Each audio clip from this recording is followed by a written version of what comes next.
Cell phones are an integral part of daily life for a lot of us. Preteens and teens who have them will quickly tell you that they can't live without theirs.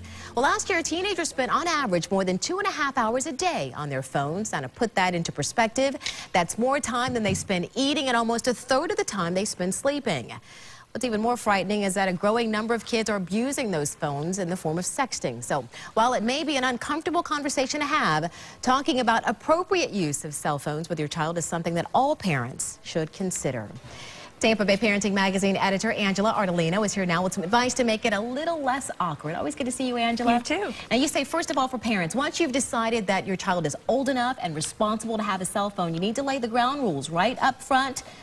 You know, tell them what they can and can't do, and also have an agreement with your child. That's right. I mean, like you said, they need to be responsible. So you need to understand, is my child responsible enough to handle a cell phone, because it's a big responsibility, and then need to go over those responsibilities to make sure they understand what it means to have a cell phone.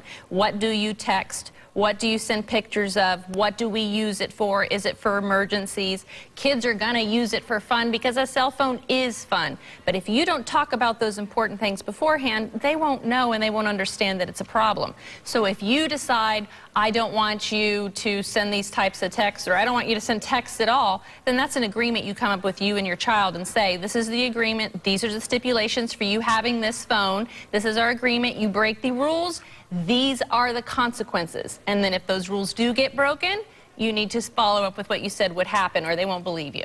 In addition to the text messages that they send, you also should talk to kids about the pictures they send, because what they send out there, once it goes into cyberspace, it stays. Once you send that picture, it no longer belongs to you. It belongs to the world. It belongs to anyone. So they really need to understand the consequences of sending an inappropriate picture of themselves or an inappropriate text to someone or about someone, that once they send that send button, it's out there in the world and they cannot get it back. And they may think right now at the age of 14 or 15 that's no big deal. But later on in life, when they're trying to get a job or get into a college or get a scholarship, it may come back and haunt them. And it's very important for them to understand. Once you send that send button, it's forever and it's out there in the world. And for a lot of teenagers, it may be better if you show them the consequences of sending something inappropriate than just to tell them not to do it. So what, websites or something that maybe are appropriate to show those things? There's great websites. We've listed them on ABC Action News on what websites are made especially for kids, for them to kind of help them understand and help parents